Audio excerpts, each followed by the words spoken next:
Iginiit ni Manila Mayor Joseph Estrada na isolated lang ang kaso ni Frederico, ang batang nakuna ng litrato na butot balat habang kinukup-kup noon ng Reception and Action Center o RAC sa Maynila. Nauna nang sinabi ng DSWD o ng Department of Social Welfare and Development na may pagkukulang ang center na nangangalaga ng mga batang palaboy. May report si Salima Refran.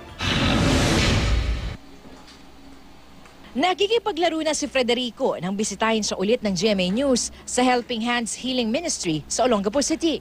Lagi daw itong nakatingin sa kusina at napapangiti daw kapag nakakaamoy na ng masarap na pagkain. Frederico's doing great today again.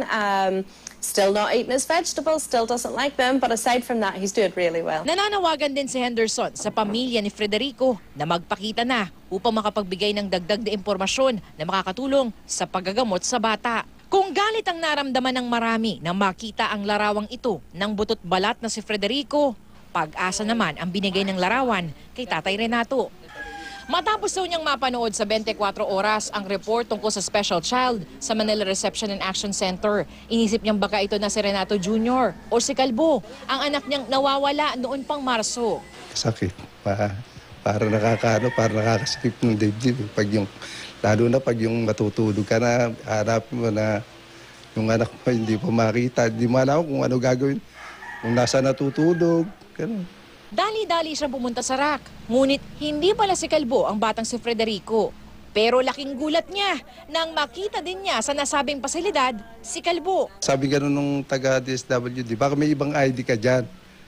Ngayon, nung pinakita ko yung ID, pinakita ko sa kanila yung ID na medyo ano na rin yung buhok ng anak ko. Sabi gano'n nung, itong bata to nandito. Nalingat daw si Tatay Renato nang biglang mawala sa kanyang piling sa Calbo sa Barangay Culyat sa Quezon City noong March 1. Nakuha raw ang bata na naglalakad sa avenida sa Maynila noong March 6. Ang kanyang katawan tad-tad ng mga sugat at mga peklat. Gayunman, masaya raw si Tatay Renato na naibalik na sa kanila ang kanilang anghel. Lagi ko tinatanong sa sarili ko na kailan ko kaya makukuha itong batang to. Kailan kaya At katulad niya, kailan sabi ko magpapasko, kailan makasama ko yun ako. Ito nga, nakuha ko nga. Ang Manila City Government nagdagdag na ng 50 million pesos para sa pondo ng RAC. Para raw ito sa dagdag na pagkain at iba pang pangangailangan ng mga bata.